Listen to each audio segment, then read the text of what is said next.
What up, all my fight fans? So, some interesting news that took place. I want to say around the time the fight actually did take place.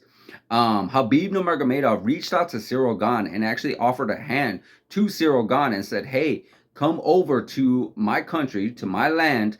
I believe it's either Dagestan or somewhere in that area, in that region where Habib pretty much trains, and he has trained all the great fighters out there. Of course, like Islam Makhachev, where his father had trained a lot of great fighters out there.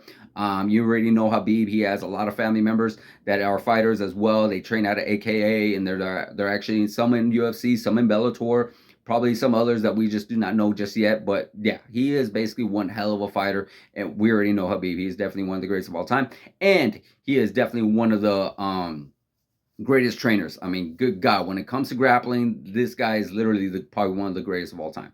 Definitely. And it's one hell of a teacher to learn from. And that is what he offered to Ciryl Gane. He saw Ciryl Gane's fight with Jon Jones.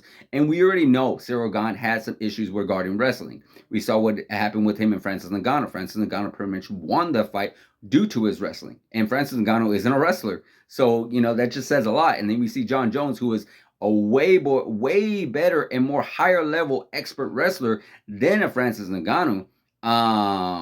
Pretty much we saw what he was able to do within a couple of minutes of the fight. And you know what? He might have been able to do it a lot sooner, because we remember some of the fight got stalled a little bit because in the opening minutes or seconds, I believe, Ciryl Gane landed a low blow to Jon Jones, and Jon Jones needed a little time to recuperate, regain himself. But then after that, he pretty much was all in, and bam, got that choke. The fight was over. So what Habib had offered to Ciryl Gane is, hey, come over to my land, come over to my my home, and I will train you. Bring in your team, bring in whoever you want to bring in, and come with us for possibly a year, maybe longer, maybe less, who knows? And I'll train you, and I'll help you out when it comes to the grappling, when it comes to the ground game. And all honestly, my personal opinion, I believe he should. I believe he should, because we already know Ciryl Gane. He's a very prideful man. He comes from France, and he wants to show everybody that he can learn and do everything with the country that he's from, France, or even in the UK or wherever he wants to go train at. But he wants to show that he can actually make it happen with the training that he has already.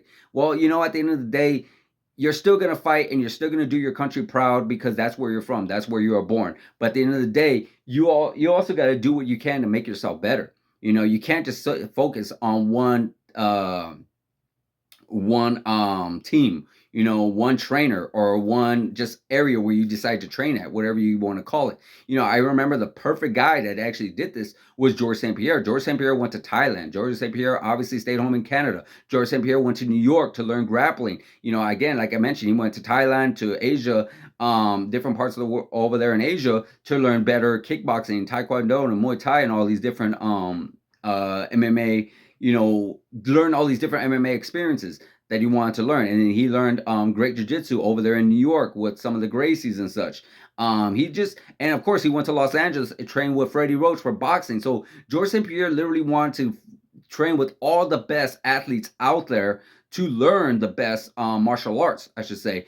And get everything he can so he could be the best. He wasn't just staying in Canada and just sticking with all the athletes and the trainers from Canada. No, he traveled the world to be the best. And that's something that Ciryl Gane should definitely take note. You got to travel the world. MMA has grown so much over the years. We remember when MMA was not really the most popular thing. Back in the early 2000s, you could not drive anywhere without seeing any kind of gym. You literally had to look. I mean, look to find an MMA gym. But now you just go and you see every other corner. You got Taekwondo, you got Muay Thai, you got Brazilian Jiu-Jitsu, you got boxing, you got nonstop gyms after gyms after gyms in each and every corner. This is not something the early days those guys had. They actually literally had to search. So yeah, use those tools, because there's certain greats in different parts of the world that can actually help you, benefit you in the long run. And then you could become that first champion to come out of France or wherever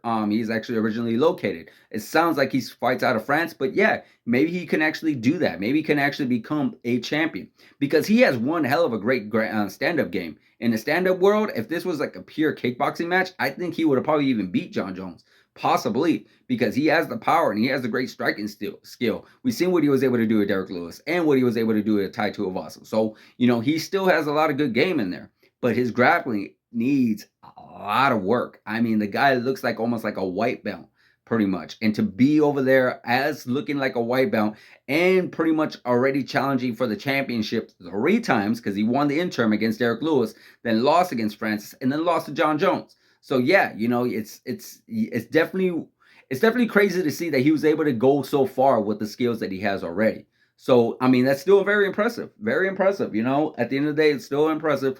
But to go further on, you are going to eventually run into a wrestler. Like, hey, he could have ran into Curtis Blades, and that could have been that because Curtis Blades is one hell of a wrestler himself. So yes, I strongly suggest he should go to Habib's camp and pretty much learn the basics, learn the fundamentals when it comes to the grappling. And it's only going to help him. Let's not just, again, don't try to stick with your team. Don't try to stick with coaches. Don't try to be like, oh, you want to be loyal. Trust me, they want the best interest for you. They want you to grow. They want you to shine. They don't want you to be like stuck in the exact same place that you were in before, because eventually if you're not progressing, you're not doing anything with your career. So it's best that you do that. That's my personal opinion. But guys, let me know in the comments on what your opinion is. Do you think Ciryl Gane should go over with Habib's camp and learn the grappling, learn the fundamentals, take the offer that Habib offered him, or he should definitely stick with what he knows and who he knows? Let me know in the comments, guys. Like, subscribe, hit the notification button, and I'll see you guys in the next video.